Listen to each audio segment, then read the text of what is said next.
A Bible prophecy predicting the end of days is feared to come true after the first red heifer in 2000 years was born in Israel.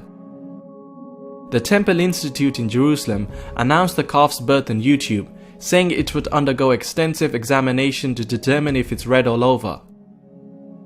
If the female baby cow is found to be blemish-free, the institute will declare that the calf brings the promise of reinstating biblical purity to the world. In both Christianity and Judaism, the red heifer is central to the prediction about the end of times. After sacrificing the red cow, construction can begin on the third temple in Jerusalem.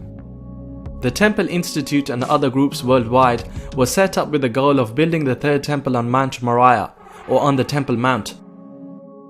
The red heifer was a cow brought to priests for sacrifice in the Hebrew Bible. Jewish and Christian fundamentalists believe that once a red heifer is born, they will be able to rebuild the third temple on the Temple Mount in Jerusalem. But in order to do this, they would have to demolish Masjid al-Aqsa. In mainstream Orthodox Judaism, once the temple is rebuilt, the world will welcome the coming of the Jewish Messiah. Humanity will then face the Last Judgment. Everyone who was moral and believed in God will have the privilege of having the name written in the Book of Life. Everyone whose name isn't there will be cast into the lake of fire, according to Revelation 21:8. But some theologians say the building of the third temple is linked to Judgment Day or the end of times. This apocalyptic event will bring what Christians call the rapture, where all Christian believers, living and dead, will rise into the sky and join Christ. The fate of non-believers isn't quite so promising. For them, the rapture means everlasting punishment of their souls in hell. Rabbi Chaim Richman, director of the Institute, believes the time is ripe to build the third temple following the birth of the red heifer. In Islam, Jesus or Isa was the Messiah for the children of Israel, but was denied by much of his community. Since modern day Jews don't accept Prophet Muhammad as the apostle of God, they are awaiting the Dajjal, the Antichrist.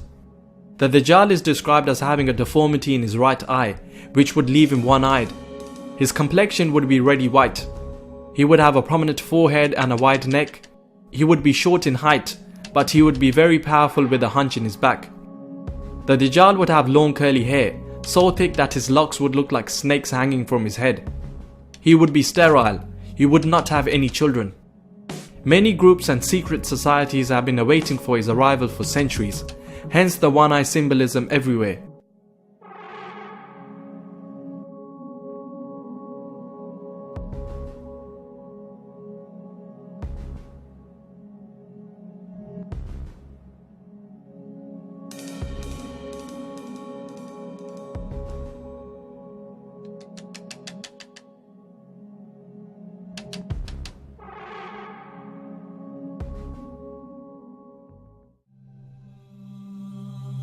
Every prophet warned his people about the Antichrist, about Dajjal, the false Messiah. And the prophet Noah warned his people. But I say to you something that none ever said before me. The Antichrist sees with one eye, his left eye. He's blind in the right eye. It looks like a bulging grape. But your Lord is not one-eyed.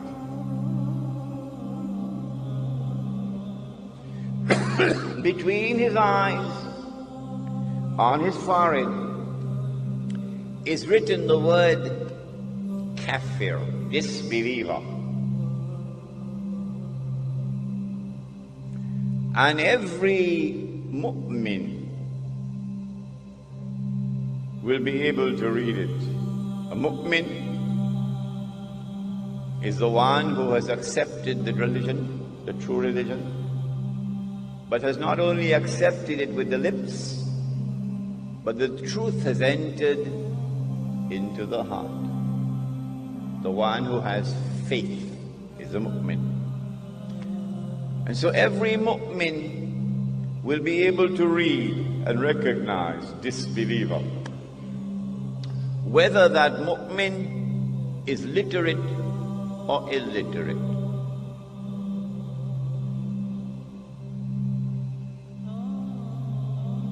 Well, then why is it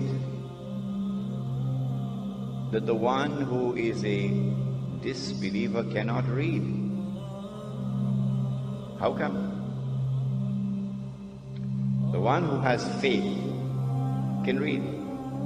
The one who has no faith cannot read. So maybe we should send him to the eye specialist, have his eyes examined. Why can't you read? But the report comes back from the eye specialist, perfect vision, no glaucoma, no cataract. His eyes are perfect. Well, then why can't he read? Even though his eyes are perfect.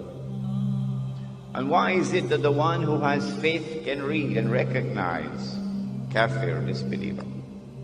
Maybe that the one who has faith is not reading with these eyes. Do we have any other eyes beside these eyes?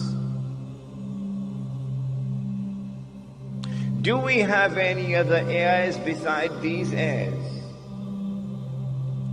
Do we have any other means of acquiring knowledge other than through sense perception and rationality, through observation? The modern godless world says no. The Quran says yes. The Quran says that the heart can see. The Quran says that the heart can hear. When faith enters into the heart, then Allah puts nur in the heart, light. And with that light, the heart can see what these eyes cannot see. And so now it is plain and clear that when the one who has faith is seeing, he's seeing with more than these eyes. He's seeing with the heart. And so now it is also plain and clear that when Dajjal sees with the left eye, it symbolizes external vision. When Dajjal is blind in the right eye, it symbolizes internal blindness. With this introduction, we understand now that when we're dealing with the subject of the Antichrist, there is a lot of symbolism involved in it. Religious symbolism, which needs to be interpreted. Dajjal means one who deceives. And so the Antichrist has a PhD in deception. In everything connected with the Antichrist, appearance and reality are opposite to each other.